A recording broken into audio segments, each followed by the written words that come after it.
together, and we'll try to aim to finish it at least earlier today. Okay, so today's topic is about we're going to cover two grounds. The first ground is going through the ICF core competency, and then the second ground that we would like to cover is to see how this core competency is a part of this ACC framework. Okay, so let's cover our first one. So ICF core competency, there are altogether 11 of them, but in terms of really behavior trait, things that we can measure, there are only 10 of them. So this 10th core competency is neatly uh, classified into four broad area. Okay, so the first one is the establishing the coaching agreement. The second one is the co-creating the relationship.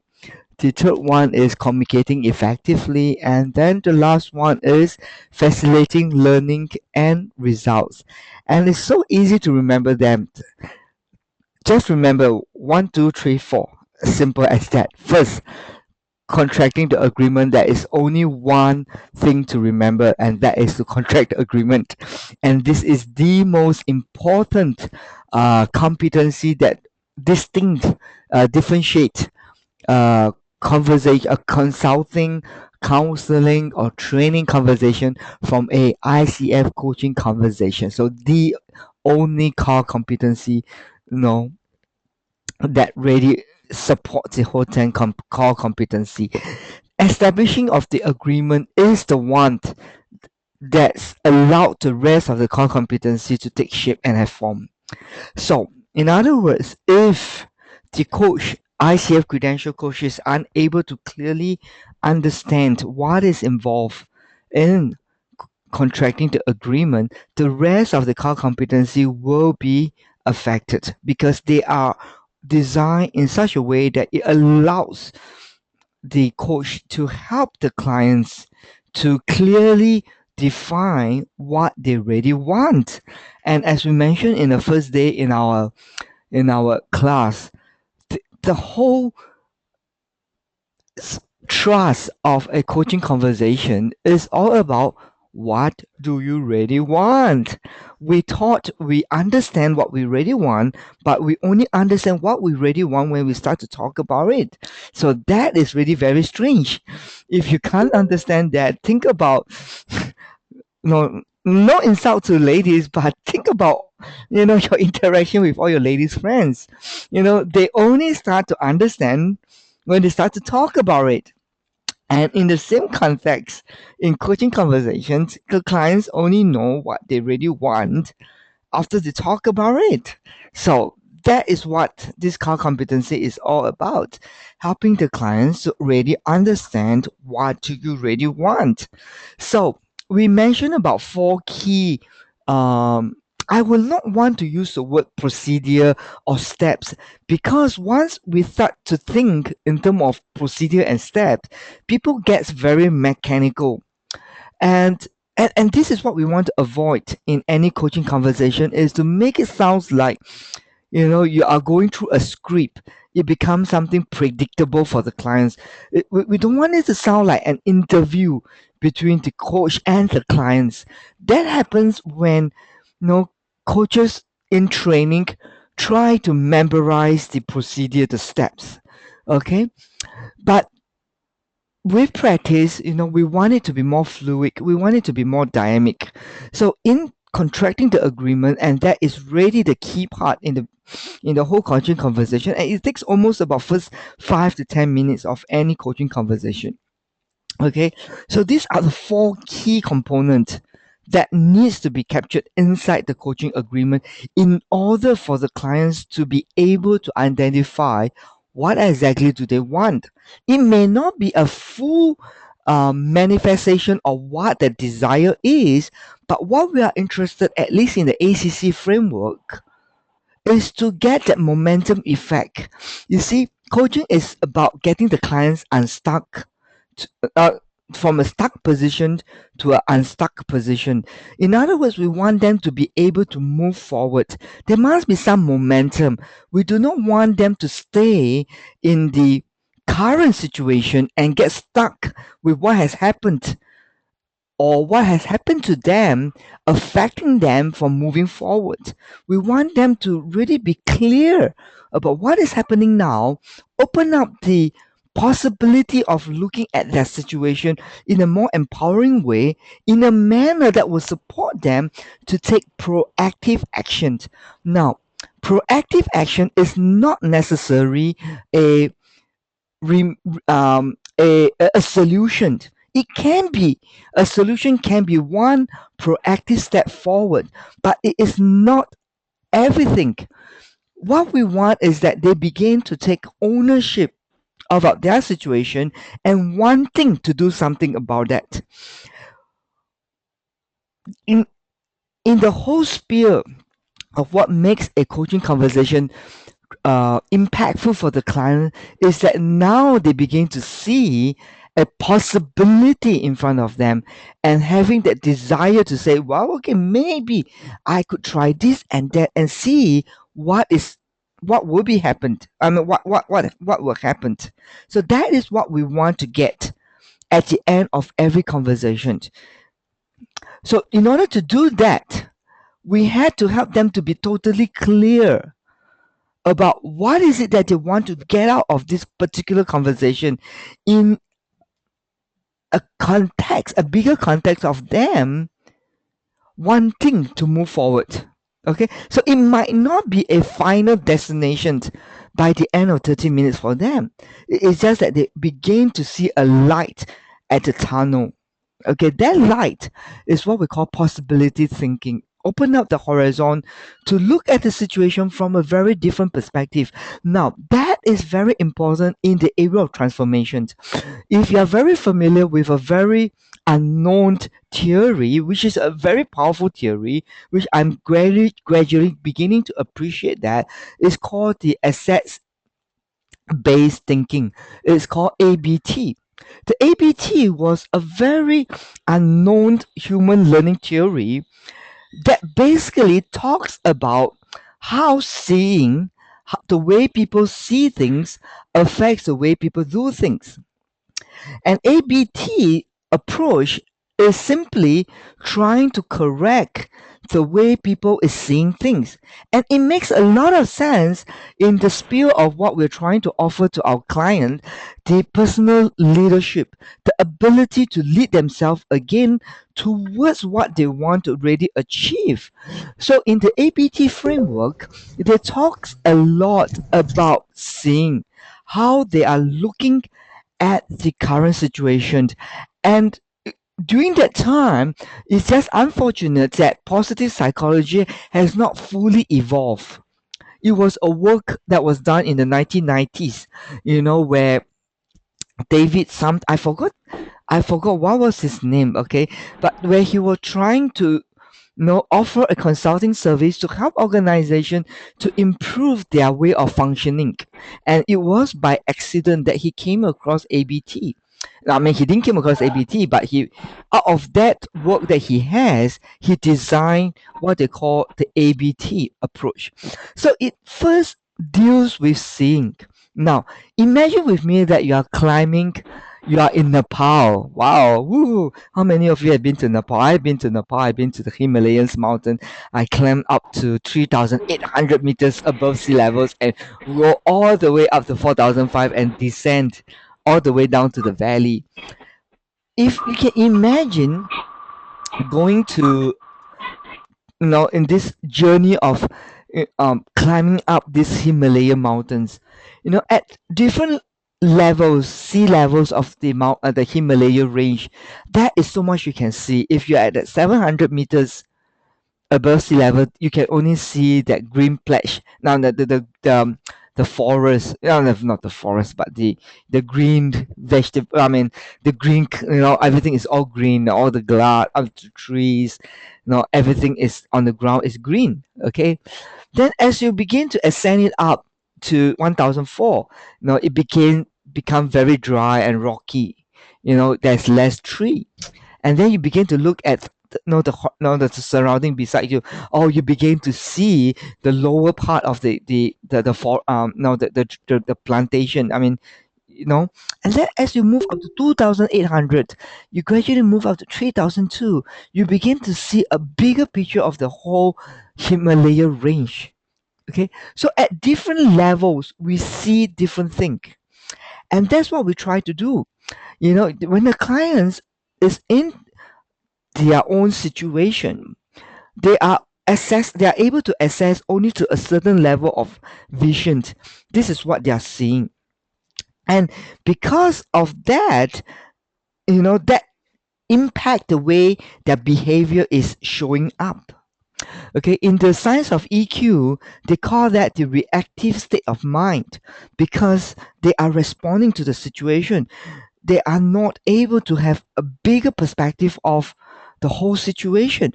But through the coaching process, as the coach engage in thought-provoking conversation with the clients, helping the clients to clarify, trying to get them out from the Titanic movie and place them at the at the different position to look at their own story. They begin to move up in terms of their, where they are at the mountain level. They begin to move up to maybe 3,200 meters above sea levels. They begin to see the situation from a different perspective. And when that happens, we are saying that learning is taking place. They start to examine the co-relationship between what they want and what is their actions and their circumstances. They try to connect and make sense. And as they do that, they are actually engaging in what we call learning. And it was out of this learning that they begin to see, or they move up to a higher level of vision. Okay, so what we try to do at establishing the coaching agreement is simply helping them to really clearly define what is it that they want. And this contracting of agreement is continuing, it is in a continual process of our ACC framework, as we engage the clients in the conversation of awareness, clarity, and finally the conversation of choice. It is within in this 30 minutes. It is not a standalone component like in most tactical coaching approach, where stage number one, what do you want? Goal. Let's go set the whole situation. What is the goal that you want to achieve? Okay. They make it as something tangible to arrive at by the end of the conversation. Whereas in the ACC framework, we are more looking at the learning process of what do you learn about yourself and the situation, as we talk about what is really important for you. So that is the beauty part of a pure coaching process. It engaged at level 2 learning domain, which involve thinking. Okay, so that is what contracting the agreement is so important in the whole conversation. Okay, and we have take that four key components and weave it inside the ACC framework.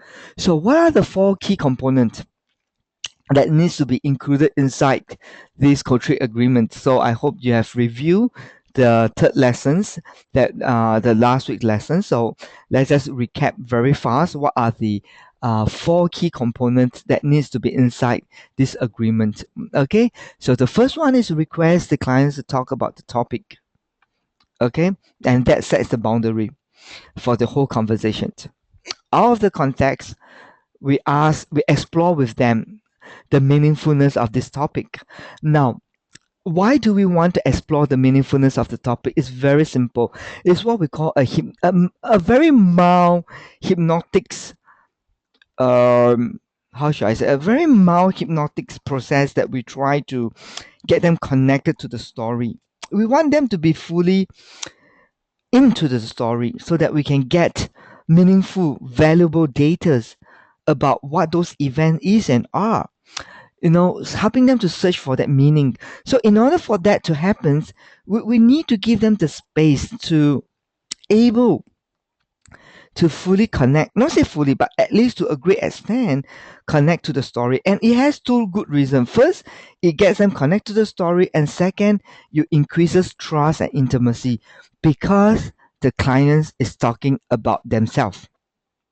Okay, so we get them to talk so that we begin to see and appreciate what makes this important topic for the clients to want to talk about it. Okay, so we explore the meaningfulness. How do we do that? We explore what makes this topic important for you to work on. What benefits, what value would you get if you're able to achieve this desire that you have talked about? What kind of difference will you make if this is not happening? So we get them to talk in that space. Once they start to talk about how important this topic is to them, it makes it so easier for us to later tell them, okay, good. Out of so many things that you talk about today, what is that one thing that you like to take away by the end of today's conversation, and that serve as a goal for today conversations? Okay, which is very good, because in that case we are able to have a navigator guide. We are not talking about A, B, C, D. We are talking about just A. Okay, so we explore the meaningfulness, and out of the meaningfulness, we then ask them to establish an outcome, and that outcome will use as a navigator guide for awareness conversation and clarity conversations.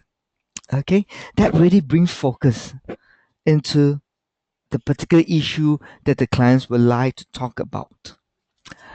And the fourth piece is simply engaging the clients in the conversation of awareness by simply exploring with them where they are now in regard to the situation they want to talk about.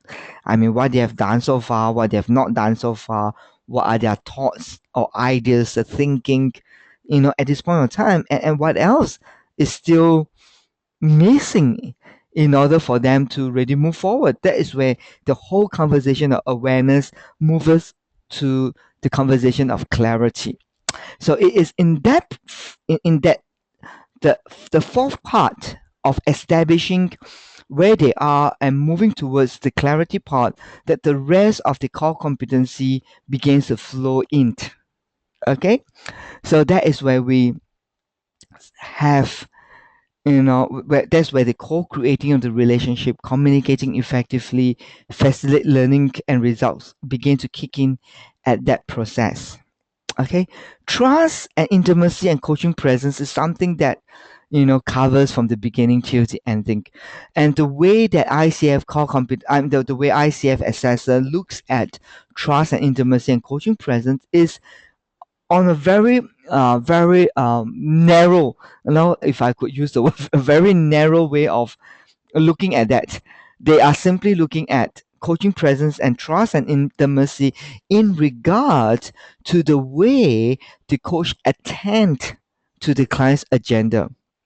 Okay, and that makes a lot of sense, because there are a lot of definition and practice about trust and intimacy and coaching presence. In fact, some training offers mindful coaching, present based coaching, where they took that just the trust and intimacy and coaching presence and expand it to 60 hours of training by itself. So coaching presence, trust and intimacy is a huge topic.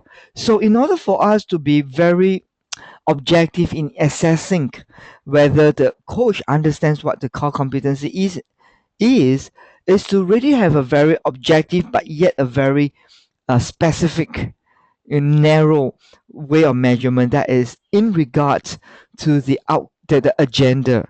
Is the coach able to attend to that agenda? And that will require the coach to be fully present, and yet at the same time able to create a presence for the client to trust the coach and to be able to connect to themselves in a way that allows them to make sense of their situation. Okay, so the agenda the no, the outcome that has been contracted is the way that ICF measures coaching presence, trust, and intimacy. Okay, so that is co-creating the relationship. So it's something overarching throughout the whole process in regard to attending to the agenda. The thing that we can measure in terms of behavior trait is active listening, powerful questioning, and direct communications. And it was out of this effective communication that give an outcome of declines, learning, and ability to create a forward actions. So facilitating learning and results is the outcome of establishing the agreement, co-creating the relationship, and communicating effectively. And in our ACC framework, that comes at the conversation of choice. Before the conversation of choice can be meaningful, there has to be a realization or an understanding, or what most of our students will like to use the word aha moment. It was out of the aha moment of understanding something that the coach then begins to have a conversation of choice, as in, so what do you plan to do? So what's next then, now that you understood? So how are you going to do it differently now? Or what are something new that you would like to do? Or now that you have understood it, so what is your first step? That is where the conversation of choice begins to kick in. Now, that is where, our framework of, that is where it's not about solutioning or optioning of helping clients to see this is, the plus and this is a minus. So now this is a plus and this is a minus. So what is the net result? So this is the net result. So what is your decision? Th- that that is not wrong, unless the client's agenda is that he wants to be able to think through the process. If the client's request of the coach is to put on a thinking hat, then that is a legitimate ground to engage in plus and minus, the strength, whatever tools that you are using right now in helping people to analyze their problem situations. That is a conversation of a solution. When we talk about a conversation of choice, we are simply asking the clients, so what forward actions would you like to take? We are not interested in what is the forward actions. We are interested in them designing, thinking through of those possible actions. And that is where the coach supports the client. The coach don't support the clients in terms of evaluating the actions. The coach supports the clients in designing the forward actions. And most important is to have that conversation of accountability. A coaching conversation without a conversation of accountability is not going to work, because clients love to talk, and we all know talk is cheap. Everybody can talk. What makes a coaching conversation impactful is that there is a follow-up actions, a commitment to do something that is supported. So the coach has, at least in the last 3 to 5 minutes, explore with the clients how they can create a structure that will support them.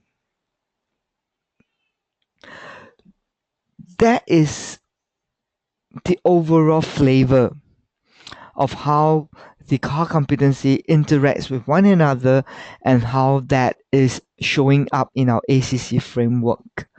So I've been talking for the last 25 minutes. So right now, I'm going to just pause for a while and just open up the time for anyone to comment, clarify before we move on forward. Great. So anyone would like to clarify anything?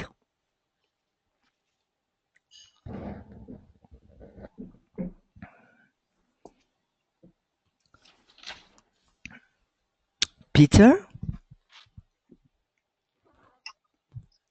Uh, just now you mentioned the ABT framework, right? Uh-huh. So, uh, how do you link this ABT framework with the ACC that Mm-hmm. The ABB framework, the ABB, the, accept, ABT, right? yeah, AB. the ABT framework is actually a framework, so it's not very clear, like which step it happens, but it has to be, it's something very conscious. It's like coaching presence. You can't you can't say that okay, right now I'm going to have coaching presence. Then after that, okay, now it's forward actions. Okay, I'm not going to do coaching present. I'm going to just talk about uh, designing actions. You forget about the present, so it is something Oh, fluid uh-huh. that flows in Oh, yeah, it's okay. something like positive psychology, just that I mean it's like the strength based coaching, but strength based coaching tries to name the strength, but what ABT asset based thinking is about is focusing on the strength, focusing on Okay. what works. Okay, Okay. so and if you can focus the conversation on something that works, it improves the visioning process because you're seeing something that have hope. So it's a languaging rather than a process that people work on it. Oh, okay. Y- Understand. yeah, it's a very unknown. It's not very known. It's a theory that has been long forgotten, buried under the current literature of positive psychology, strength-based approach, and blah blah blah blah blah. So I just happened to just review it, and then I sort of like, it makes a lot of sense in terms of the grounding. Okay, thank you for that, Hi Ben. Peter. Anything else? How about Noon? Ben, Yes, go ahead, Noon. yes, I have a question about designing the action. Okay. Um, what if the client come up with, let's say, 8 to 10 actions? Do we need to prioritize that, or we just take all of that he creates? Wow, 8 to 10 action. When will this happen?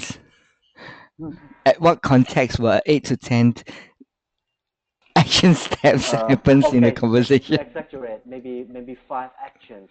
Do we need to prioritize that? Is that a priority for the coach, for the client? Well, how would a priority of the action steps serve the client in terms of a forward actions? Okay. I just finished the coaching session last 2 hours, Uh huh. and he come up with so many actions, Wow.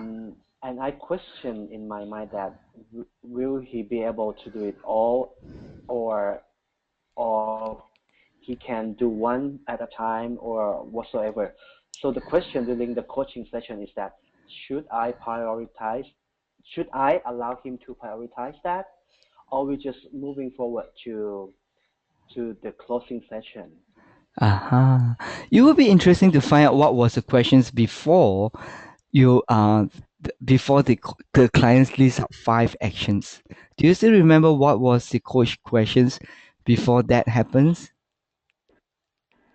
Um, I asked him what can he do more and what can he do less to get to that vision, Uh-huh. And so and then that's he come how up with the list. good. And what is the client's outcome for that conversation? To have less issue from working with his teams. Again, sorry, I didn't catch the last part. Okay, he wants to improve his leadership in working with Ah, his team, and by getting that outcome, he will know that he achieved if he gets less issue. good. So will the designing action be more meaningful or accountability conversation more meaningful for the clients in regard to the outcome?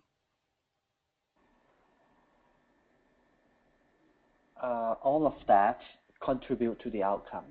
Yes. So you have you have supported the clients in designing the actions, right?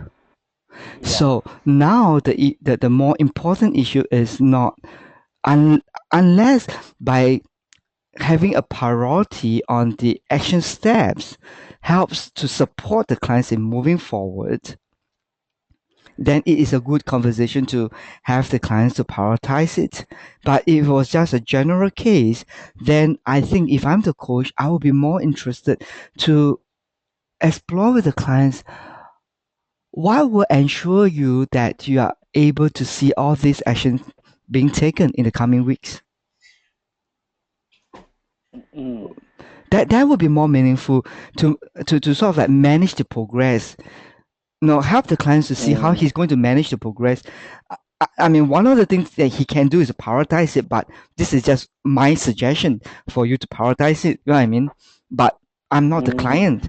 I rather mm, support the client in how would you want to manage it right now that you have mentioned about these five. What will allow you to ensure that all mm. these five will be implemented? Okay. You know what I mean? Okay. Yeah. So designing the actions is important, but in most cases, based on my experience working even with C levels managers, this was the least troublesome area for them to come up with the Mm, mm, action. In fact, they mm, already have a lot of things in the mind that they want to do, but it's more about how do I manage those things? How can I literally get start? You know what I mean? mm, mm, Yeah, mm, so that is more I find that is more meaningful to manage the progress and work with the clients in terms of accountability. mm. Okay. Got it. Unless the clients is the outcome that after working with the outcome, the clients is in the not knowing zone. I don't know what the action is, and I'm not very comfortable whether this action or that actions. Then it makes more sense to sort of like help him to have a little sense of priority. Which one is more important than the other one. If not otherwise, managing the progress will be good enough Mm-hmm. so that we don't get Okay. into that consulting frame of thinking, Mm, mm, which means that I have to, as a coach, I'm paid. I have to think for the client, which is not what we want. mm, mm, mm. Yeah, I Okay. mean, we don't think for the clients. The clients do the thinking. We just support them. Mm, mm. Okay. Got Got it? it. Got Thank it. you. Thank you. Okay, let me just check in with Jennifer. Jennifer, do you have any thoughts so far? I'm following the session closely. Uh-huh. I think the one thing for me, possibly, I liked the do more or less of that you just talked about. I think that was quite interesting. And what was the other thing? No, it's logical, makes Yeah, sense. makes sense. Great. So now I'm going to invite Julia and Foreign to see is there any good stuff they can add on to what has been said so far because both of them are also ICF credential coach, and we are very honored to have a Foreign who is the vice president of the KL chapter joining us today. So let's say, Julia, would you like to add any more comments to what I just said? Instead of adding more comment, I think I also took away something looking at a different perspective from what you Mm, just went through.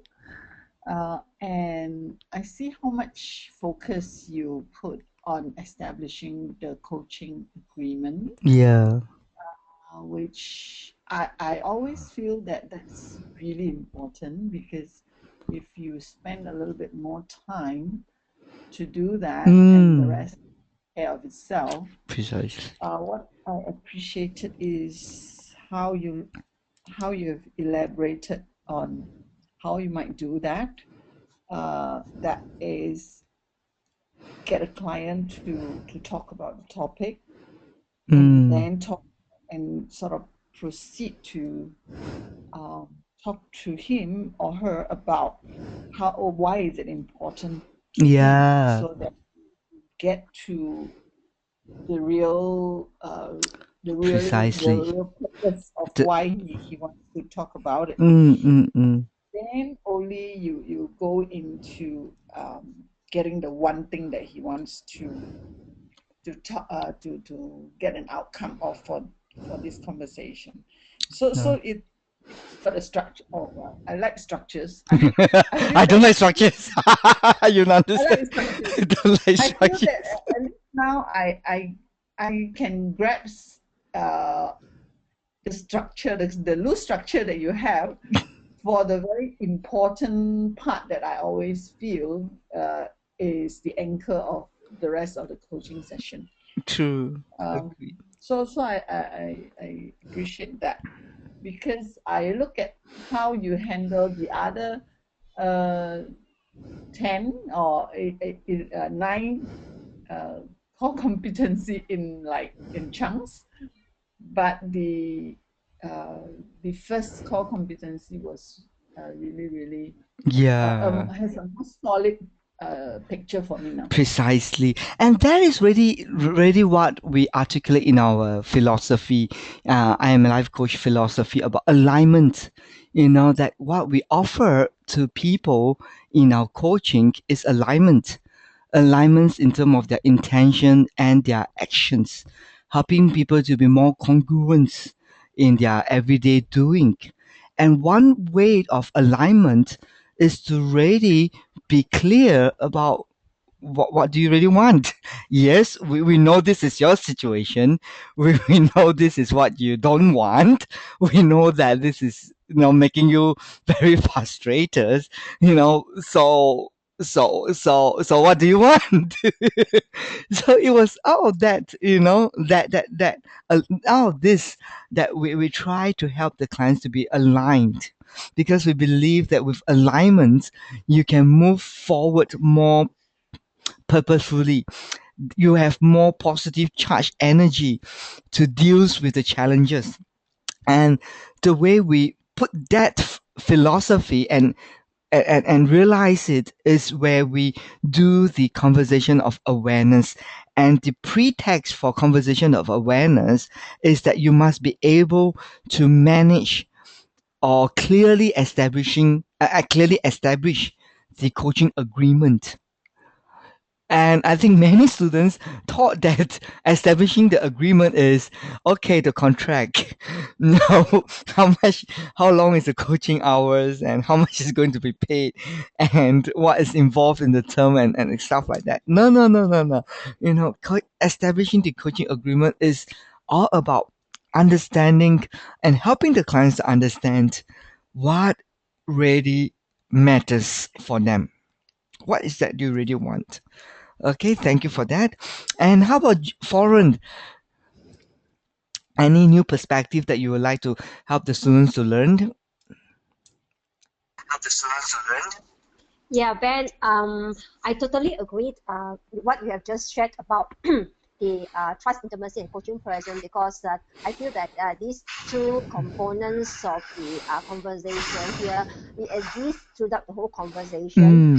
And it's not like step 1, step 2, and step 3, and even in communicating effectively, the three components of that, also it happens very fluidly in between the conversation. And the key important thing is establishing the agreement with the client, because it keeps the client on a tight conversation and providing the direction to narrow the conversation to a specific outcome that the client wants. So you have actually shared very clearly about the how all these competency ICF competence done very well with the ACC framework, and I believe that our students, I think, can grasp it this time round, how it is being connected. And when the awareness is being created, then it'll be so easy to to design the action and plan it goes, and because become very automatic there on already. Precisely. So this is yeah. Yeah, thank you, Foreign, for sharing. And that's why I liked the framework, because it's not like a step one that, I mean, in most tactical coaching approach training, they will say step number one, rapport, connect with the clients. This is what you do to build rapport and to connect with the clients. But it just does not, I mean, trust and intimacy does not just happen at the beginning stage. It is gradually building up as the conversation move forward, and the way for you to build trust and intimacy is to help the clients, is to what we call pace the clients according to their agenda. Because the moment the clients feel that they're talking about themselves in regard to where they are, to the outcome, they start to have trust. They trust the process. When they trust the process, that they begin to trust themselves. And when they start to trust the process and trust themselves, they will indirectly trust the coach. And that does not just happen at the beginning part where the coach tries to build rapport. It happens from the beginning till the ending, where the coach pays the client according to their agenda. Where are you right now in regard to that agenda? Are we moving forward? Are you moving forward? Are you getting any closer?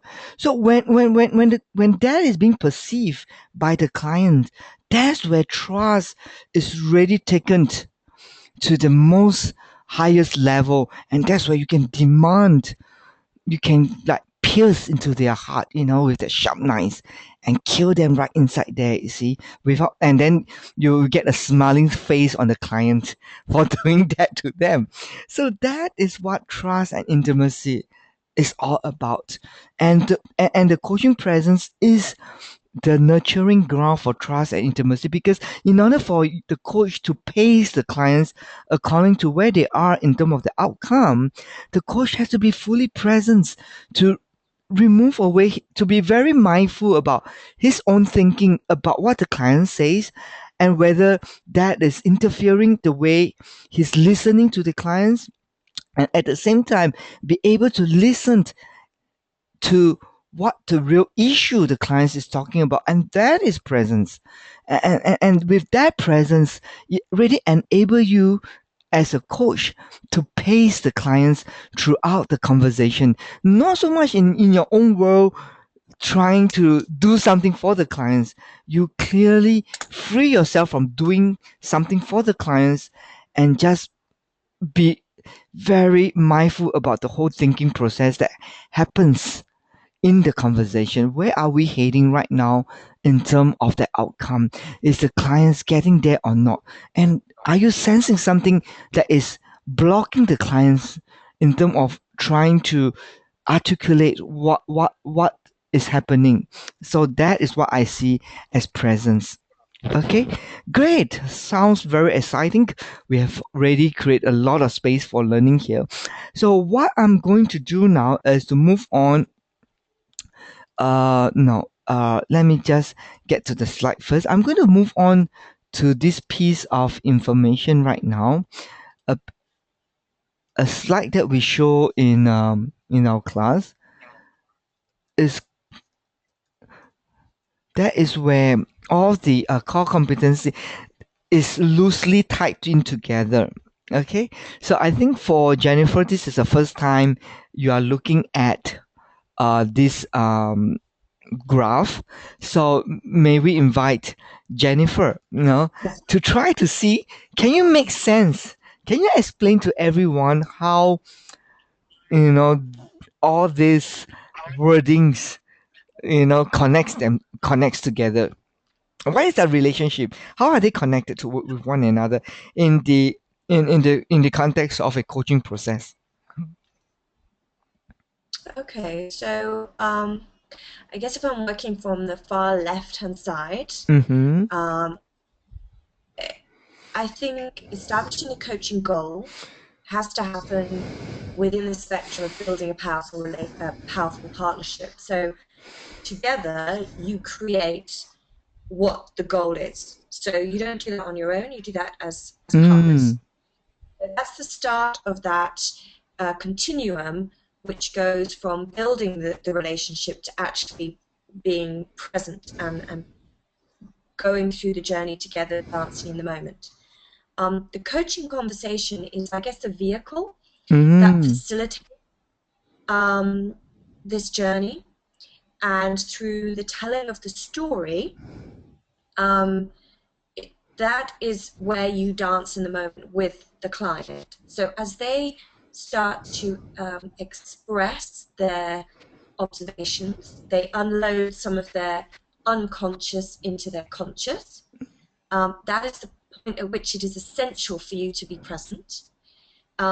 Throughout this, you're going to be using active listening, powerful questions, to facilitate the telling of the story and that raising of awareness. That will increase awareness. The direct communication piece is basically what active listening and powerful asking is.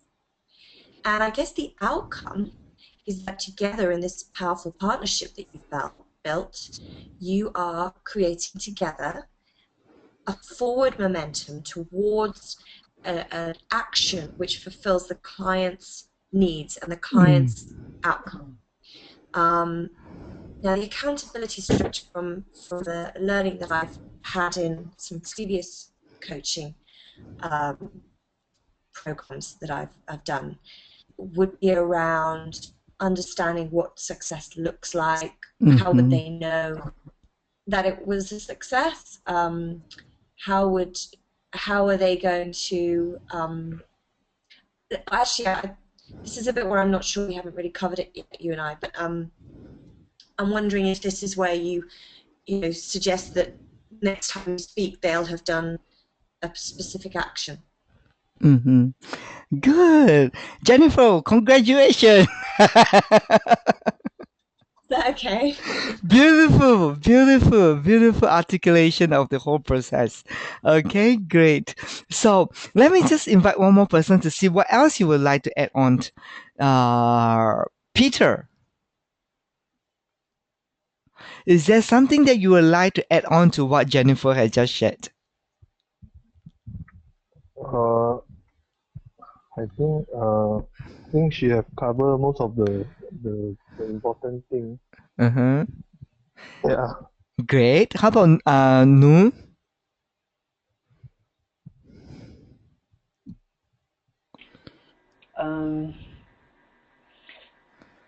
I think I just would like to emphasize on active listening and also asking, because this is the heart of this chart, I think, because without active listening, we would gear the direction to the wrong direction along the conversation, and that's what I always missing this part. Great, thank you for that. It's not a chicken and egg issue. There's I mean, it's sort of like I've been really working with 27 cohort and I've been through at least 300 students in just the less of that 2 years. In these 2.5 years, in fact. And one of the things that I encountered was like, oh, we must learn powerful questions. We must ask that powerful questions. How should we be asking and stuff like that. And I think over the years, I have realized the asking isn't really, yes, you have to learn some languaging to ask some powerful question, but I think the toughest part is really the active listening part. And it's not a chicken and egg issue. It's not whether powerful asking should come first, then you active listening. I really believe that active listening begins first before you can ask powerfully. Because you can ask powerfully, that has nothing that and you can ask powerfully with a very powerful question structure, that has no meaning to the clients in terms of the outcome that they want. You see, so it begins first with listening, and out of the listening, you direct their attention. I like to use the word, the coaching question as a way of a tool to direct the client's attention.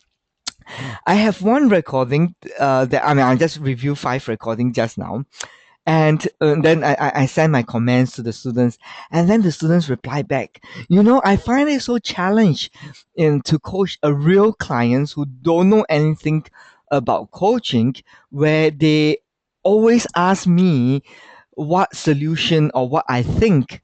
Therefore, I'm not able to, coach the clients.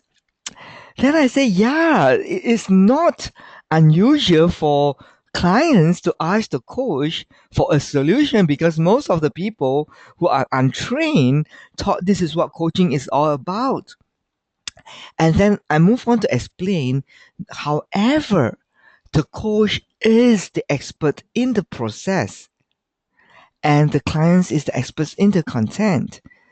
And to be the expert in the process means that you have to control where the direction goes. Who asks the questions in the conversation? The coach. The coach asks questions. And by how you ask the questions, you are leading the clients to think and behave in a certain way. So for you to say that, why is it that the clients keep asking me for solution instead of pointing the finger at the client's fault? I would like to examine first, in what way has your questioning led the clients to ask you for a solution? Okay, so asking is just a way of directing the client's attention. There are powerful questions. You can memorize them, keep some of them under your sleeve, but remember, they are just a tool. Powerful asking comes from active listening.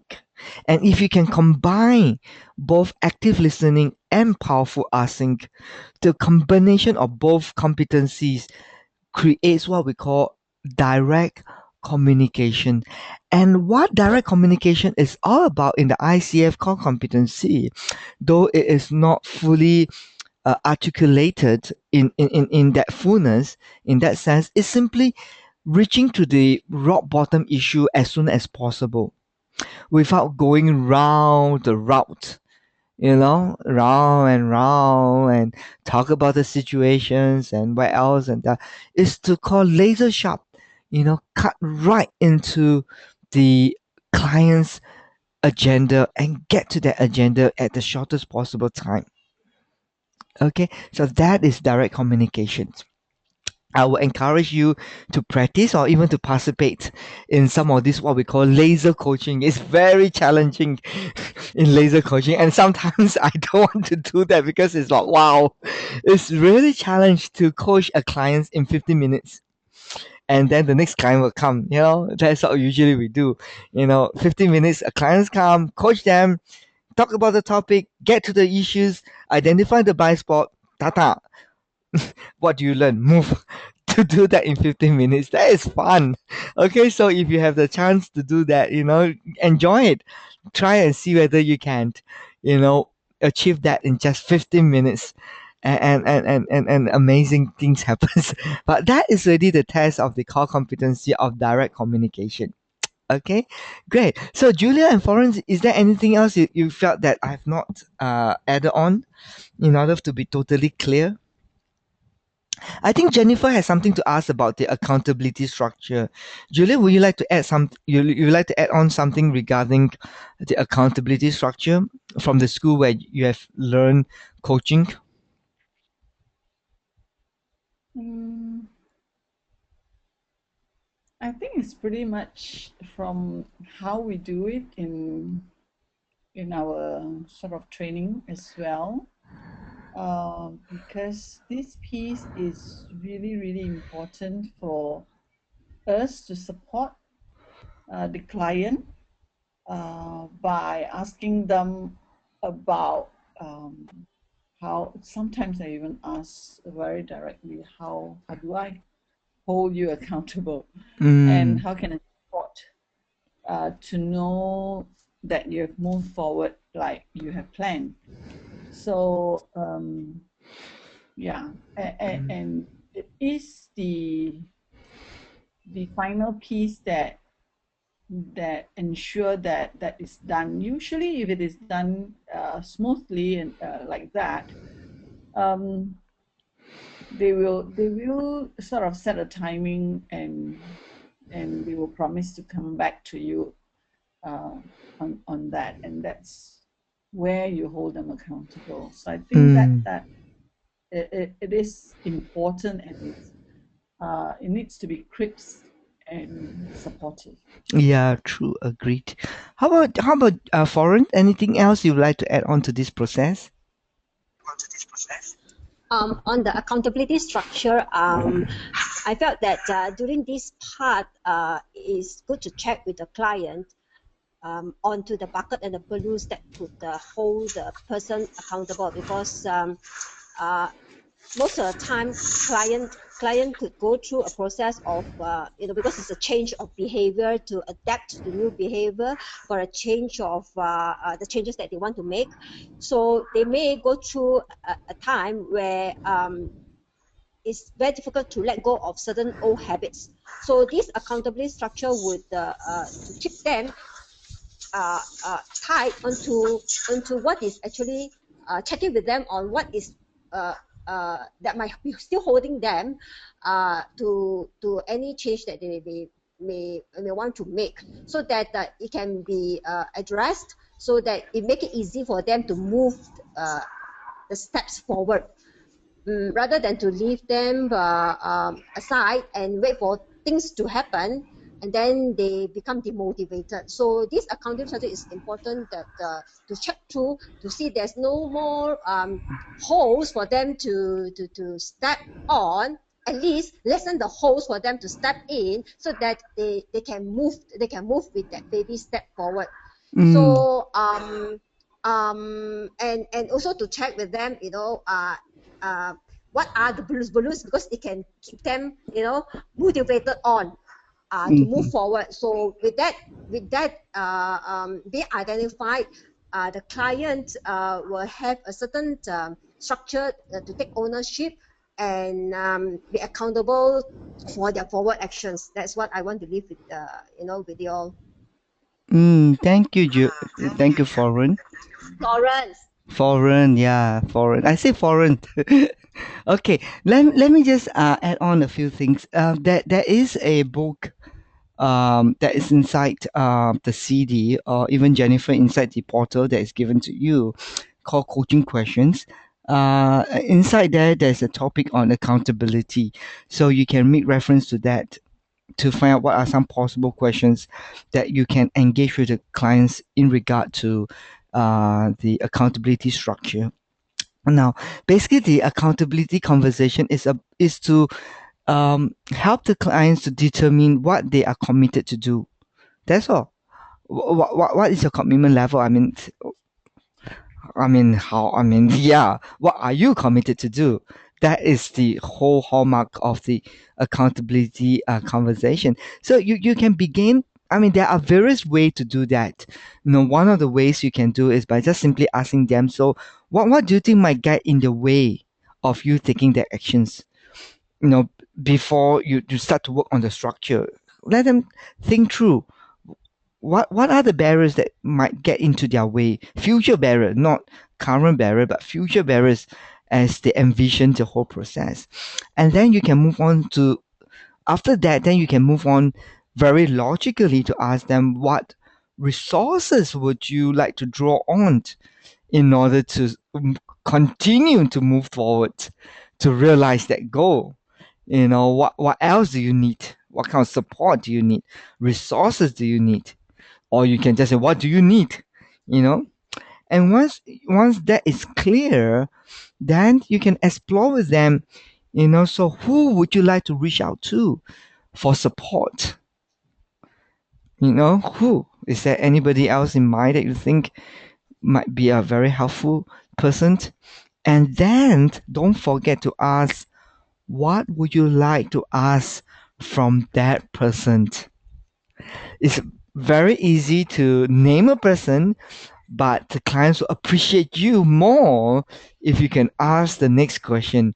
What would you ask for from that person? So you make it very, you really get the clients into very specific. Okay, I'm going to speak to my spouse. So what would you like your spouse to do for you? That's where the clients really get the aha. Okay, and then maybe if there's still time, occasionally I will ask, so what would your mindset, no, what kind of mindset do you need to have? Or what new way of thinking do you need now in order for you to ensure the success of this goal? So that is ready to embed, not sort of like to anchor the transformation, that the experience of that transformation, anchor in much more visually, to be more specific, okay, in terms of really the thinking process, and anchor that, so that the second session when you meet the clients, you can begin with, hey, how's your new thinking, how's the new belief supporting you so far in moving forward? Because I believe change happens first at the thinking, at the belief level, before it can really fully be manifested, demonstrated in the actions, in the behavior part. Okay, so if you are working with clients for a couple of series sessions, it is very good to ask, what new thinking, needs to happen right now, or, which needs to be, put in place in order to move forward. Okay, so that is the piece in accountability structure. Good. So with that, I'm going to move on to the next part of the session, where I'm going to show you the this detailed behavior trait. How do we measure those core competency? Now, I think the best way for me to do that is to show you the core competency required at the MCC level. Okay, because if we're going to show you at the ACC level, it's going to be very boring. And showing you a PCC level is as good as showing you an MCC level, because the crossover from a PCC to MCC is just, the no, just more organic. That's all. But they're almost there in terms of how the measurements looks like. So with that in place, then what we're going to do is we're going to listen to a recording, and then ask ourselves, based on this behavior trait, how is the core competency not showing up? Okay, so this is one of the template that we use when in the past, where the ICF required um, applicants to submit a recording to be assessed, to be reviewed, whether what credential level they will be they're qualified. I mean, what credential levels is best qualified this recording. So this is a template that we are using at the establishing of the agreement. Is basically the ability to understand what is required in the specific coaching interaction, and to come to an agreement with the clients about the coaching process and relationship. Here, there are a few things that we are looking at. We want to see how the coach fully explore with the clients what the clients really wants to work on. The key is fully explore. The coach engage in the exploration of the measure of success. How do you know that by the end of today's conversation you have arrived at the outcome? The coach engage in the exploration of what is the issue in relationship to the topic. We want to ensure that both the coach and clients are clear about the agenda, the measures of success, and the issue to be discussed. And that is not just at the beginning part, but at the middle part and the ending part. How is the coach attending to that agenda throughout the 3 sessions? Okay. Any change in the coaching conversation, whether the coach is able to pick it up and bring that to the client's attention. And the next part is how the coach actually check in with the clients from point to point in the conversation to make sure that they're moving in the right directions. The reason for doing that is to make sure the conversation of clarity results in learning. So from point to point, it's good to just engage the clients in terms of, so where do you think we are right now in progressing towards this outcome? Okay, so that is under the establishing of the agreement. In terms of the trust and intimacy, we want to see how the coach truly trusts the clients and the process and not get so caught up in the prescribed model, step 1, step 2, step 3. It make it sounds very mechanic, and it doesn't add the flow, that the organic, that fluidity in the conversation. It has to be something natural, spontaneous, flowing. So that requires the coach to trust in the process and the client. Okay, so and that is a hallmark of difference between a PCC and MCC level. Okay, where it's totally fluid in his form, and you can't really see, okay, now he's doing this, now he's doing that, and he's moving on to that. Okay, it has to be something, fluid. And then moving on is the trust is the partnership is not that the coach is superior, the coach know it all, the coach has the answer. That partnership level is seen as a kind of like co-facilitator, bouncing back ideas to and flow. Okay. The rest are the articulation of the above, but just that they're measuring a very different aspect. So let's move on to coach number 4. Core competency number 4 is the coaching presence. They're not fully spontaneous, open, and the coach demonstrating confidence in his tone. What is really important here is this piece here about the complete curiosity that is undiluted by a need to perform. That is where we want to see how the coach is comfortable with the unknown and not try to predict and direct the conversation in a very specific direction. Okay, that he really feel and catch that aha moment for the client. Moving forward, here it is further explained is that we don't want the coaching conversation to be one that is where the coach is somehow the expert here in terms of I know it all. I I'm the smarter one because I'm the coach. We want to see the coach playing a position of a facilitator. Somebody behind the clients.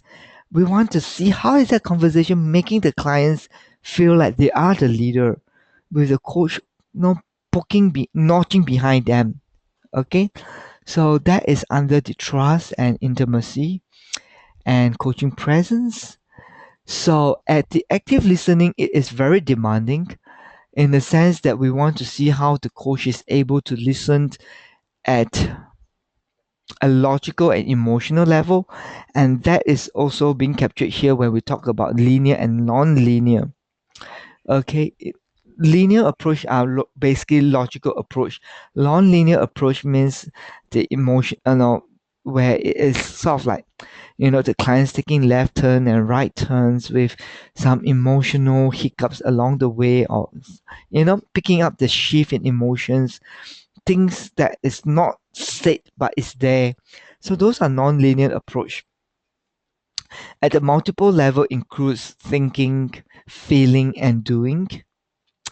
And that also requires the coach response. How do we know all this is happening? Is in the way the coach responds, the evidence that he's tapping, that the coach is listening to the this client's intuitiveness ability, tapping onto the client's gut feeling, able to spot the shift in the energy level as the conversation move forward.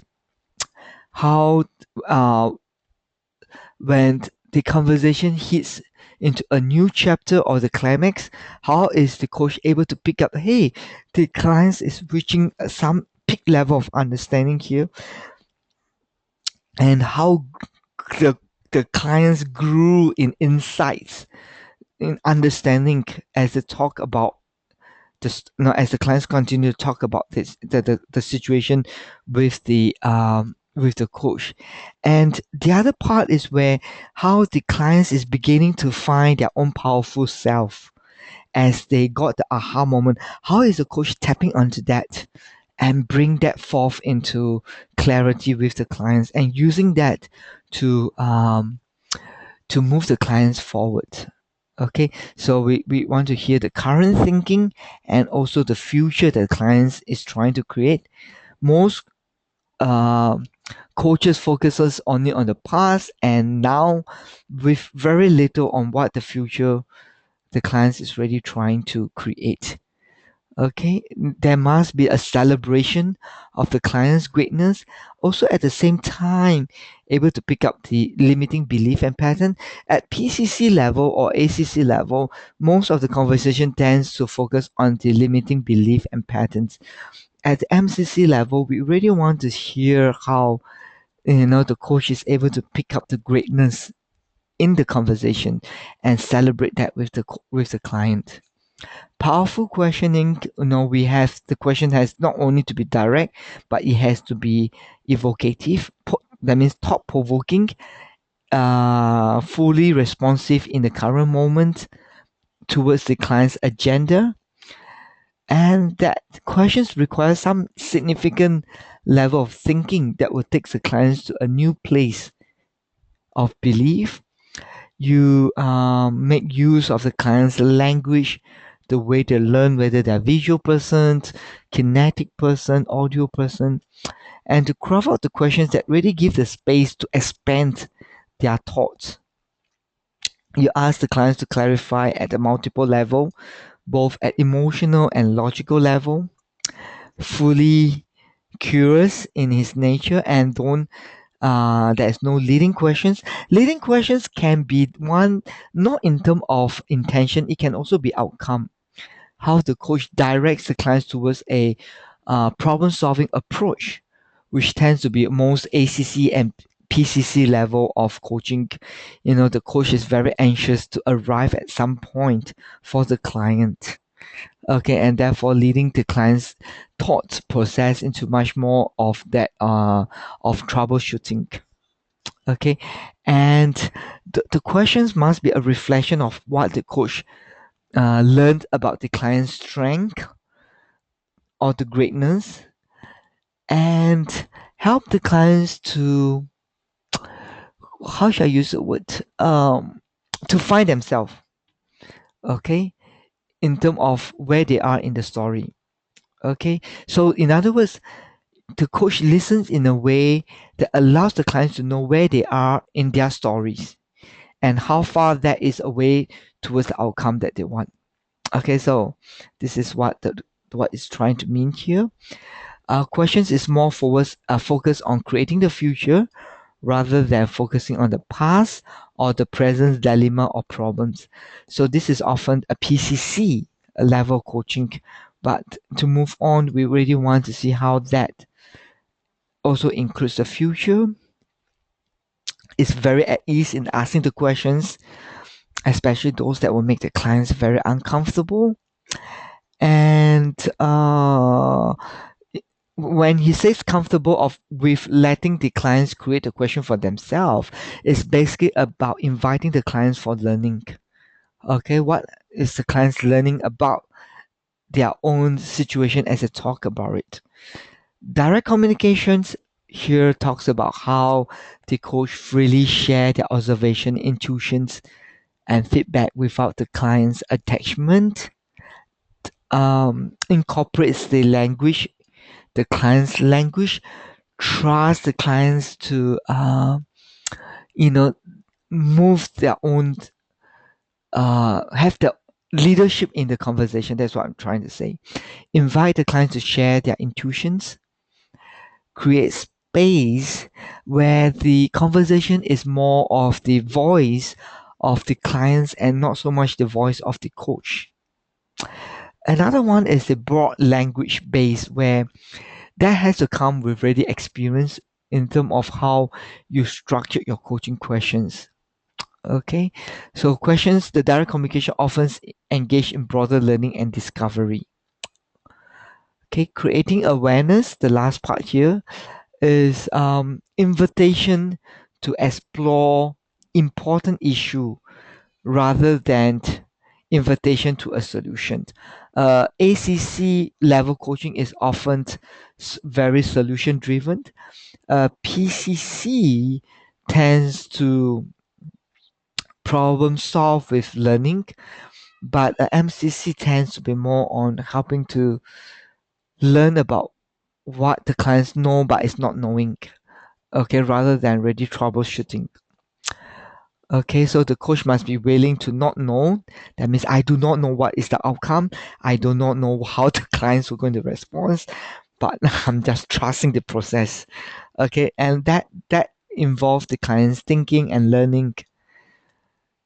The coach don't conclude what awareness is or force the awareness to into the clients. Use of the client's greatness and strength, learning style. There's no evidence of fixing the problems or the clients. There is no rush to arrive at any solution or at a place where we can, oh yeah, no, something to hold on to. There is a strong sense that the coach is integrating the totality of who the client is and reflect that in the way they ask the questions. Okay, so there's a lot of space given in that conversations where the clients can integrate and use the awareness to solve the current challenge. Okay, great. So I'm going to pause here. Whew, there's a lot of stuff to be digest in just a short minutes, 10 minutes. Good. Any thoughts so far regarding the core competency? Now you have kind of like bigger picture of what those core competency is and what we are the measurements. So any thoughts about this? Ben, Yes. Ben, I have question. When you Yeah. say coach are at ease of asking both client and coach to be uncomfortable, what does that mean? Well, it's not about asking sensitive questions, that's for sure. But it's the ability to challenge perspective.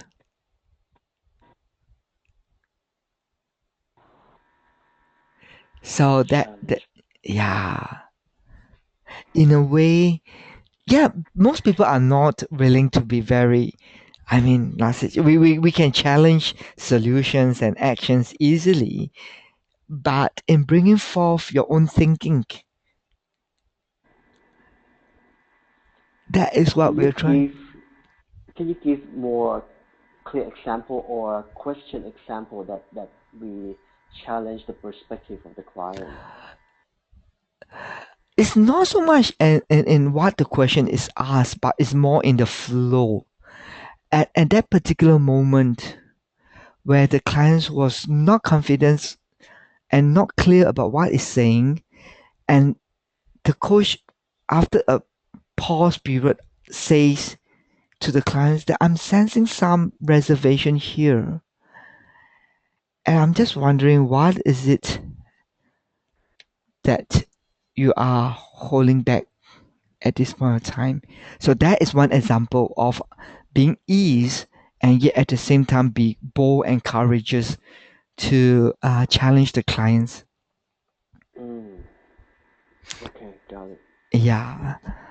Okay. It's that's what it means, that the fluidity, and that, totally be in presence with the current flow of the where the Mm-hmm. client is in the talking, and yet, trusting the intuition of what are you feeling as the client was talking about that, Mm-hmm. and bring that forth in a question format rather than pass it over, and you know and say, what can you do differently now? Mm. Okay.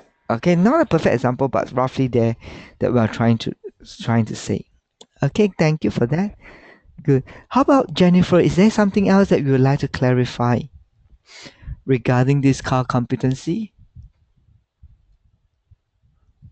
No, I don't think there's particularly anything to clarify. What Mm. what it does for me, I like to have a structure um, within which to kind of align all the learning to. And I think the competencies, I've been aware of them, but I hadn't actually sat and read through them in this way. And it does, for me, it's like it's like a spine that you hang everything off.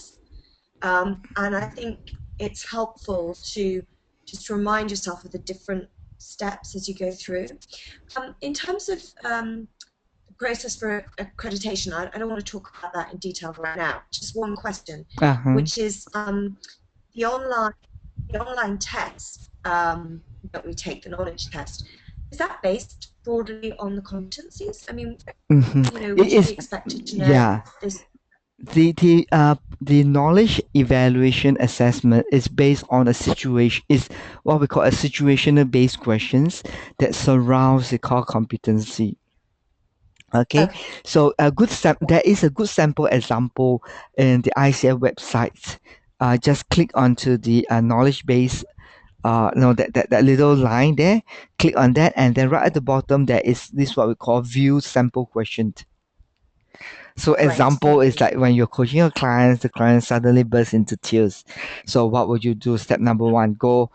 Choice number one, hug the clients and assure the clients everything is okay. Number two, offer tissue papers and just wait until the clients finish. Then third, wait until the clients totally compose themselves and ask whether the clients would like to continue on the sessions. So what would be your choice? One, two, three. Uh, well, I think the right answer is three, but I'd want to give Yeah. them a tissue. Just do So maybe, just yeah, follow your theoretical frame. I don't just do number three. So that is where it yeah, surrounds the code of ethics of knowing when to coach and when not to coach. yeah, yeah, So it is just all based on, it's surrounding the core competency using a situational based approach. great. Got it? Good. It's not going to be very Yeah, tough. Once you have the experience of working with people, you understand a fair bit of what the competency is. It's not difficult to pass the exam. thank you. Yeah, but you do need to pass the recording for your training before you can go and apply your credentials. So we are the one, the first level of assessment. Okay, good. Good. Yeah, yeah. So that is what ICF is moving forward, is to entrust the academy to be more responsible in assessing the students. Um, and they will be just, issuing the credential. So that's why they adopt a knowledge-based assessment. That's good. Okay, let me see who else. Is there anything else, Julia and Foreign, you would like to add on to this core competency? No, not really. Okay, good. How about Foreign? No, not ready for my side. No, nothing for my side yet. Okay, good. Well done. So right now, I'm going to play a recording, and after I'm not going to play the full version, just for maybe 10 minutes. And after that, we're going to speak and use technical words from the core competency to evaluate. Okay, so I want to hear technical words like this trust and intimacy was not there, or in terms of powerful asking, this was not attending to the agenda. That I know we want you to speak in that language, how you will evaluate this recording. Okay, so listen to it, take down your notes, write down a very specific question that is asked by the coach. Okay, so that you can use that to support your argument. Okay, just give me a few seconds to prepare the recording.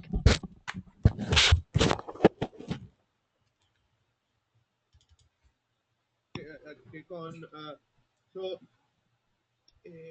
Thank you very much, Shomi, for volunteering to be the client. Gayatri is the coach. Very.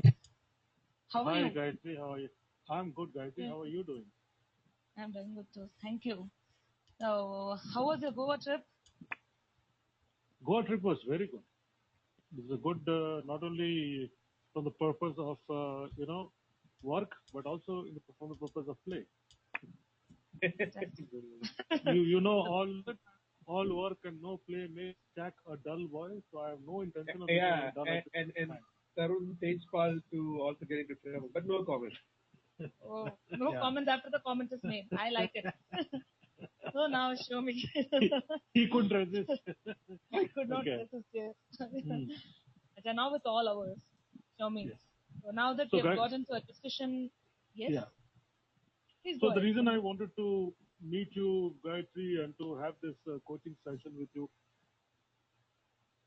is very simple of grappling with a dilemma. And I thought you're the best person to help me out, not only from the perspective of a coach, but also from the perspective that you are like an entrepreneur like me. So the dilemma that I'm grappling with is very simple. You know that I'm an HR retainer with several organizations, and I do this leadership and workshops also. And over a period of time, through word of mouth and whatever it is, with the grace of God, there's been a few inquiries here and there. And like anybody, any entrepreneur, first-time entrepreneur, I've grabbed at each of these opportunities. Okay. Okay. Now, as you probably in the entrepreneur, this thing is especially for us consultants. Any of the consulting assignments come with a fixed shelf life, either it's a 6 months or a 3 months or a 1 year. Fortunately for me, it is all this work, all this retainership that I've got with people organizations are 1 year long retainerships, and I am actually now negotiating with a couple of more organizations for more business. Now the dilemma is that if I take in more business, there are more and more delivery pressures on me.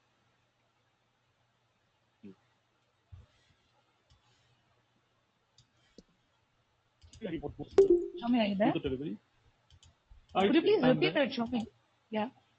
Yeah. So I said that as I grow the business, delivery becomes an important aspect of the business, and the delivery has to be done through people who understand the objective of the business, who are able to actually add value to it. Right. Now, so typically till now, I had a few associates who used to do the delivery. The profile of the associates are typically that they have their own business, okay, and as an required, they either call me in or I call them in. So most of the time, it is I cannot assume by default that they are available to do my delivery. So the dilemma now that I stand, or the crossroad that I stand on which right now is that whether I should hire people for my business to grow the business, because as I told you earlier that I had a few 1 year this thing, and most of them would expire or be up for renewal next year by February, March. Okay. With God's grace and with the kind of feedback that I get from those, they probably would be renewed. But one cannot be sure. Right. It depends on the environment, the economic environment, the company's direction, what they want to do, whether they want to invest in HR or not. All this is extraneous variables which will determine whether my yes, right. So whether my this is going to Yeah, please go on. Is my understanding right? Now you're looking at right now the delivery pressure, and also you're looking at growing your business. If you grow your business, delivery pressure is going to be No. high. I actually Is did that what not it finish. is? So no. So Sorry. my Please go ahead. dilemma is whether I should hire somebody at this point of time, knowing two things. One is that yes, the business is growing. Knowing two that some of my current contracts might not be renewed come February March. Okay. So should So I you want invest on? Should I invest in hiring somebody at this point of time? Okay. So hiring somebody implies hiring them on roles permanently, or Yes, permanently. all right. Because So I have told you you that considered? I cannot. Because I told you that I cannot, 100% depend on my current associates, because when I define them as associates, they're actually doing their own business also. Absolutely. Isn't it? Is it a win-win partnership model that you have, wherein you, when they have a business for you, you pitch in. When you have a business for them, they pitch in. How it is? Yeah, that's a partnership. Exactly. All right. So you're looking at. You need to know whether you have to hire somebody on roles. You have so many problems, like your contracts might not be renewed. If it is renewed, there is no problem at all, because you have hired somebody to take care of the delivery. Correct. Okay, and then if you grow the business more, what will be the challenges that you'll be facing in terms of delivery, in terms of your hired employee as well? Yeah. Right? These are the typical things that we face, isn't it? All right. Exactly. So now, hiring somebody on roles, what will be the expenses that you'll be meeting up? Don't give me the numbers. I would hire somebody who is at a 10 to 12-year experience, who has worked extensively in HR, understands, and all the thing. Of course, I will, make sure that it meets all the criteria, hiring criteria. So, typically what happens is that the guy who's 10 to 12 years old would have worked, and I would look at his background and experience, and I hire him for, say, within 6 months, there is no job for him. That's also an ethical dilemma. That's a risk. Isn't it? So, have you considered the? Hello? No, I lost you. Have you considered? Now, half your words are heard and half the words. Half the voice is heard. Yeah. So this is 12 years experience candidate you want to hire on roles. Do you think there are any other way of hiring a person, which since you also belong to HR background, hiring at the level of partnership, have you considered other ways of hiring rather than hiring the person permanently? There are no other ways. You tell me if you have any suggestions. I'd go to that. Okay. Have you thought about temp hiring? Yeah, have you thought about the contractual role, that person? For 6 months, you anyways have the retainership. Yeah, but the point is that, if I had somebody on a contract, he or she would not, number one, a good person will not come on a contract for 6 months. Okay. Secondly is that, I cannot have somebody, the client, working with somebody who's on a contract. No. So is this your opinion about contractual hiring, or you feel you're convinced because we have seen a lot of people like in case you look at the retainership that is being provided, senior folks who get the retainership, right? They are Okay, I know most of you are struggling, but with whatever that you heard, let's just get back here and see how you are making sense of this conversation. Okay, let me just check with oh, Jennifer is offline. It's okay, she'll be online again. So Noon, how Because well, well, just see how well you have understood the core competency and imagine you are the ICF assessor. This is what you get. Hey, come on, you have to have sympathy on me, okay? This is what kind of hearing, these are the kind of recording we have to review. I send you the message because Ben, please don't ask me because I don't understand. You don't understand You pick me everything? first. Yeah, yeah. What have you understood so far in terms of what's going on in this conversation? It's something about hiring people, Uh-huh. and the guy keeps talking, and he seems to clear up what he wants to do, but Uh-huh. the woman keep asking the close-end question, Okay, so and questioning is what close-ended. Okay. yeah, and what I feel is that Okay, it's more. talk like you are the ICF assessor. How would you evaluate it? And using very specific technical words.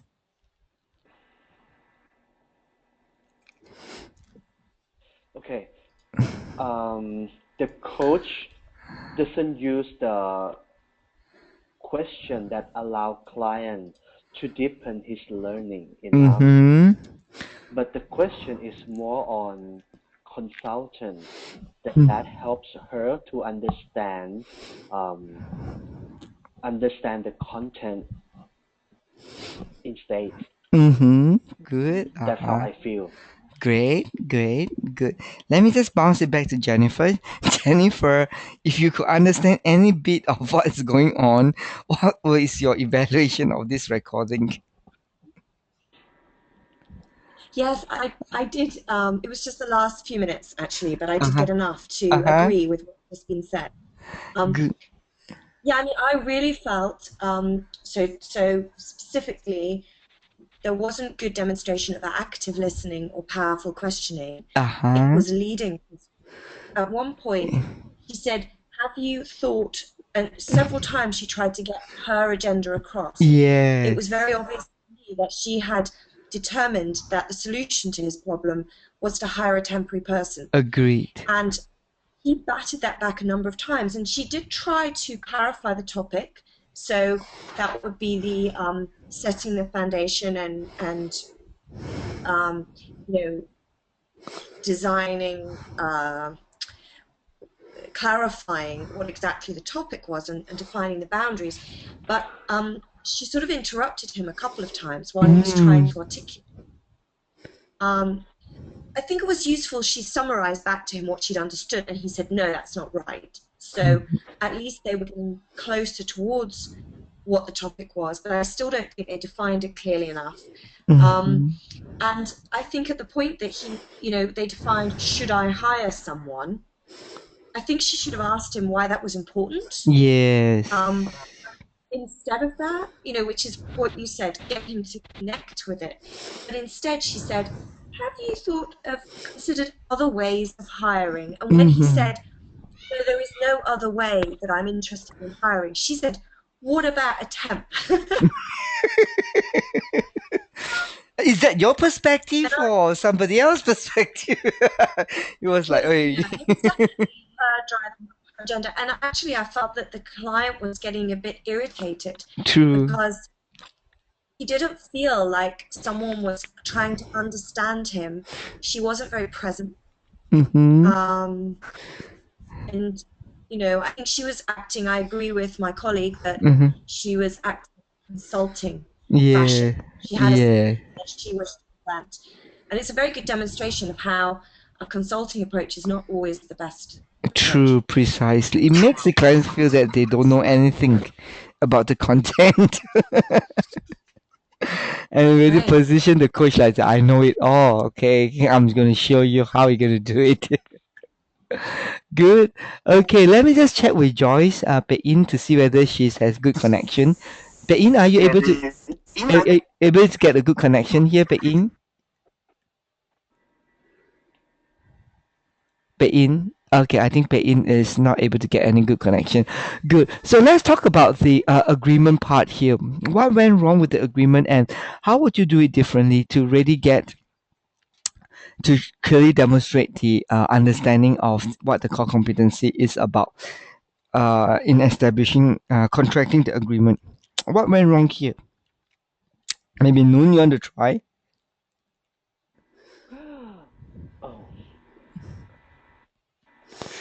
Oh, maybe the coach should have clarified the outcome Mm-hmm.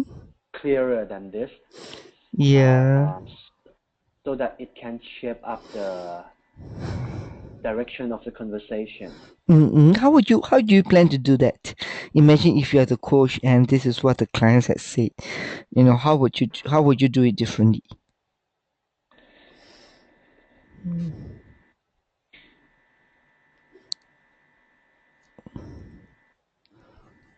I would have asked him to to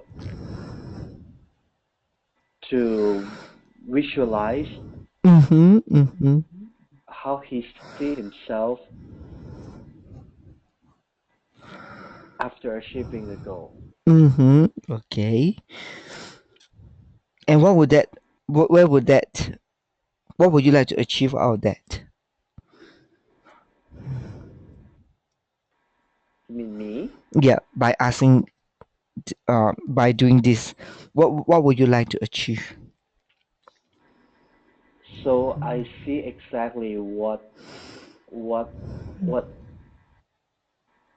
what is the end game for him, Mm-hmm. The and point where is B. the gap?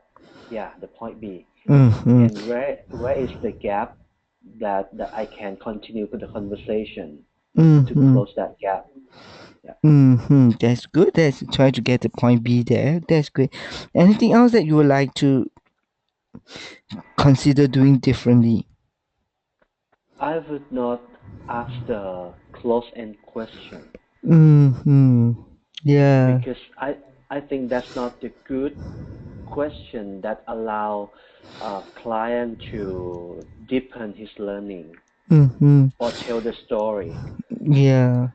Great, great. How about Jennifer? And So sorry. Anything else? and I'll try not to I hint him the answer Mm-hmm. because that means I have my own assumption, Mm-hmm. and that's where I takes off the coach hat. Yeah, precisely. Okay, that's good. You got the main part of it. How about Jennifer? Well, yeah, I mean, I don't think that there is even a necessary, an obvious solution yet, because I Mm-hmm. think there is so much more to explore for this Mm-hmm. client. I think the role of the coach here is to help him to structure his thinking, Yes. because he starts off talking about, his dilemma, and the dilemma being that he's running to the end with some contracts, but if he grows the business, what happens to delivery? Mm-hmm. Then he decides to define the problem as to hire someone, which is okay. Mm-hmm. But then he's talking about, the business, how is the business going, or currently the contracts will not be renewed. I just think there's so much more to explore there for him to really understand what's important to him, Mm. and whether really the issue is about hiring somebody, or if there's something first that needs to be resolved. So I Agree. think she does give them the space to explore that, and I Mm-hmm. think that's what I'd want to do. So specifically, I think I would say, so can I talk to you a little bit about why this is so important to Mm-hmm. you Mm-hmm. to answer the question, should I hire somebody? Mm-hmm. What's important? And then I think he may go on to talk about, well, hiring, he may give some other reasons for why Mm-hmm. hiring someone is important. Mm-hmm. Agree. Agree. Good. Well done. You got that concept there of exploring the meaningfulness of the topic. So if I'm the coach, after I heard this, I would be very curious to ask the client, what makes this dilemma a dilemma for you? Make sense?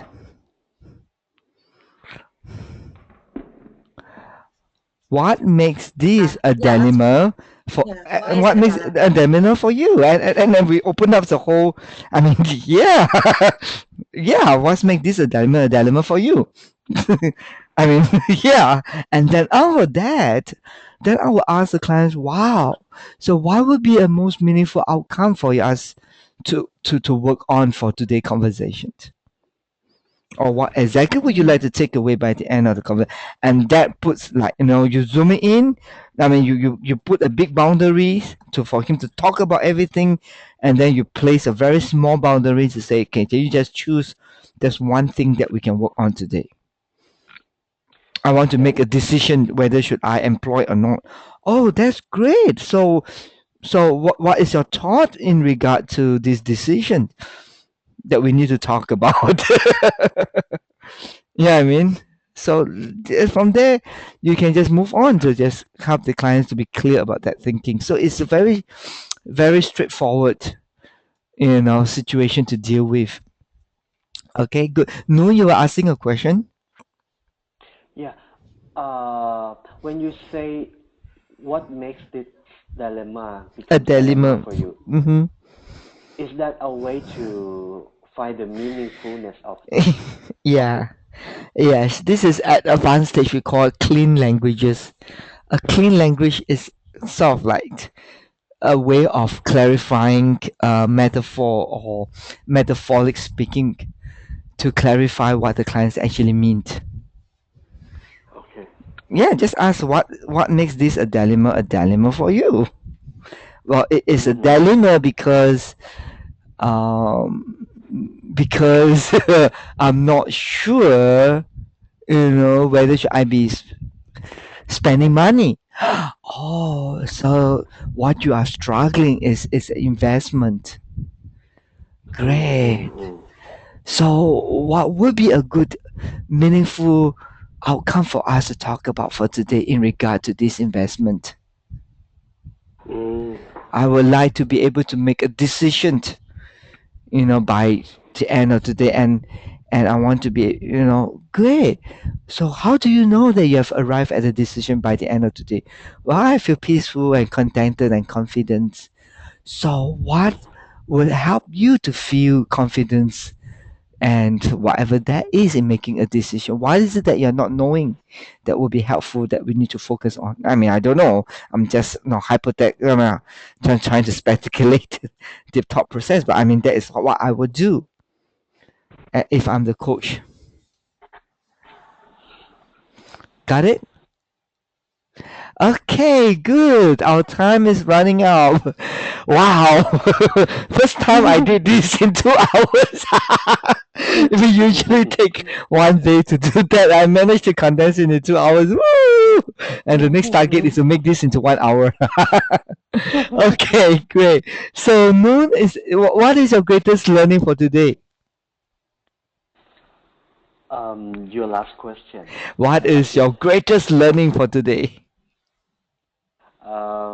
the greatest learning is sometimes powerful question is not to be that long. It's just Yeah. it's just to make it simple and you can get a powerful answer as well. Meaningful answer. Yeah, meaningful answer, yes. That's good. And that requires the coach to be totally present.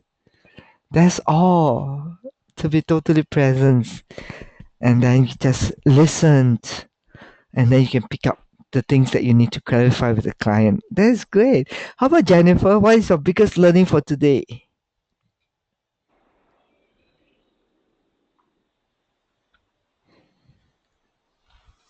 Hi. I think the biggest learning for me is really spending time at the outset to try and understand what the issue really is, and then to spend time in that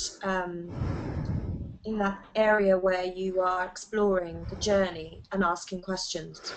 I think the temptation is to spend a lot of time in the solutions. Yeah. Very much a consulting way of going about things. So. But I actually think there's a huge value to be had through that exploratory section Mm. where you help the person to become aware of, and that question that you just asked, why is it a dilemma for you? Because you're right, it might not be a dilemma for anybody else. They Yeah, might be able to see it. precisely. Yeah, might be he doesn't like spending money, or he doesn't like working with other people. Could be, Yeah, could be that. So, he might be yeah, who knows? or he has no management experience. It could be anything. So, Yeah. you can't ask him to know. Precisely, precisely. Wow, welcome. Thank you. Congratulations. Wow, I can see potential stars rising out in Bangkok.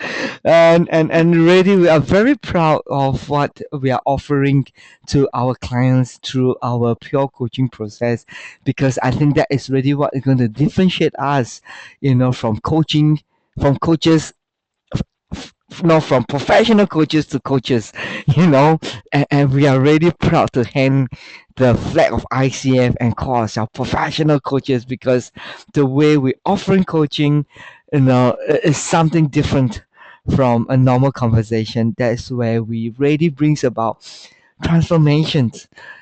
And for today, think about these questions. What are something that brings transformations? What are the factors that needs to be there for transformation to happen? And if you can name it and then examine it, and you realize at the end of the day, what brings transformation is not about doing, it's really about the learning part. When people really understands and learned, that's where they begin to change. Okay, and I think that is where coaching has the greatest potential of impact for the people at the at people who are above the average, people who are functioning, people who are so capable but somehow not showing up. And that is where the learning component can really be a trigger to relieve them, release them to reach to the next level of potential. So that is what we offer to our students. Now, a bigger vision, that vision of inspiring positive change, and the tool that we help them to realize this vision is called coaching, using a pure coaching process.